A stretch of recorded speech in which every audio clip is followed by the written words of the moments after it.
తెలంగాణలో రాజకీయంగా ఒక కలకలం సృష్టించినటువంటి అంశం ఈ మధ్య కాలంలో పెద్దది ఉంది అనంటే అది ఫోన్ ట్యాపింగ్ వ్యవహారానికి సంబంధించి. అంటే సో గతంలో కూడా ఇక్కడ గవర్నర్గా పనిచేసినటువంటి తమిళిసై సౌందరరాజన్ కూడా నా ఫోన్ కూడా ట్యాప్ చేశారు అనే ఆరోపణలు అప్పుడు చేయడం జరిగింది. కానీ ఇప్పుడు అక్కడ ఉన్నటువంటి అధికారంలో ఉన్న బీఆర్ఎస్ పార్టీ అదంతా కొట్టిపడేసినటువంటి పరిస్థితి. ఇప్పుడు నిన్న అంటే తను తమిళనాడు నుంచి కూడా పోటీ చేస్తున్న పరిస్థితి కనిపిస్తోంది గవర్నర్గా రిజైన్ చేసి. సో ఇప్పుడు నిన్న ఒక టీవీ ఛానల్కి ఇచ్చిన ఇంటర్వ్యూలో కూడా గతంలో నా ఫోన్ ట్యాప్ అయిందని చెప్తే ఆరోపణలు అని చెప్పారు. ఎక్కడ నమ్మిన పరిస్థితి కనిపించింది. ఇప్పుడు అవన్నీ కూడా బయటకు వస్తున్నాయని నిన్న సౌందరరాజన్ మాట్లాడడం జరిగింది. రైట్, చూద్దాం. తెలంగాణలో రాజకీయ కలకలం రేపిన ఫోన్ ట్యాపింగ్ కేసు దర్యాప్తు కీలక దశలో ఉన్న సమయంలో రాష్ట్ర మాజీ గవర్నర్ తమిళసై సౌందరరాజన్ సంచలన వ్యాఖ్యలు చేశారు.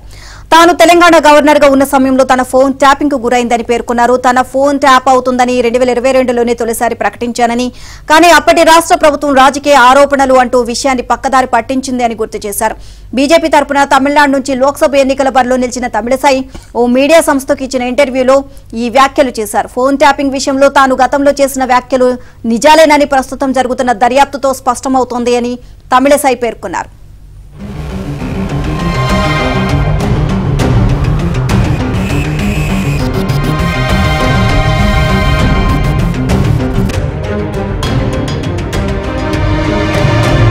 రాష్ట్ర ప్రభుత్వం అధికారంలో ఉన్నటువంటి సందర్భంలో బీఆర్ఎస్ పార్టీ అధికారంలో ఉంటూ తన ఫోన్ ఏకంగా ఈ దేశంలో రాజ్యాంగబద్ధ పదవిలో ఉన్నటువంటి ఒక గవర్నర్ స్థాయి వ్యక్తి ఫోన్ హ్యాక్ చేయడం అనేటువంటిది ఈ దేశ చరిత్రలో ఎక్కడా జరగలేదు, కేవలం ఇక్కడ మాత్రమే జరిగిందంటూ ఆమె అప్పట్లో ఏబిఎన్ ఆంధ్రజ్యోతికి ఎక్స్క్లూజివ్ చెప్పేసి ప్రయత్నం చేశారు. కానీ దీన్ని బీఆర్ఎస్ ప్రభుత్వం అధికారంలో ఉన్నటువంటి సందర్భంలో కొట్టిపడేసే ప్రయత్నం చేశారు. ఇది కేవలము రాష్ట్రంలో ఉన్నటువంటి గవర్నర్ రాజ్యాంగబద్ధ పదవిలో ఉంటూ కేంద్రంలో ఉన్నటువంటి బీజేపీ ప్రభుత్వానికి ఒక ఏజెంట్ గా వ్యవహరిస్తున్నారు. రాష్ట్ర ప్రభుత్వాన్ని ఇరకాటంలో పెట్టే ప్రయత్నం చేస్తున్నారు. రాజకీయ పరమైనటువంటి నిర్ణయాలు తీసుకుంటూ గవర్నర్ గా ఉన్నటువంటి తమిళసై రాజకీయ పరమైనటువంటి వ్యక్తిగా బీజేపీ పార్టీకి ఏజెంట్ గా, బీజేపీ పార్టీ కార్యకర్తగా మాట్లాడే ప్రయత్నం చేస్తున్నారంటూ తీవ్ర స్థాయిలో విరుచుకుపడ్డారు. అయితే ఎమ్మెల్యేల కొనుగోలు అంశంలో గవర్నర్ పాత్ర ఏమైనా ఉందంటూ ఆరా తీసే ప్రయత్నంలో భాగంగా తన ఫోన్ హ్యాక్ చేశారంటూ, తన ఫోన్ ట్యాప్ చేశారంటూ 2022లోనే గవర్నర్ తమిళసై ఏకంగా రాజ్భవన్ లోనే మీడియా సమావేశం ఏర్పాటు చేసి బాహాటంగానే బీఆర్ఎస్ ప్రభుత్వం పైన, ప్రభుత్వ తీరు పైన విమర్శలు చేసే ప్రయత్నం చేశారు. అప్పట్లో దీన్ని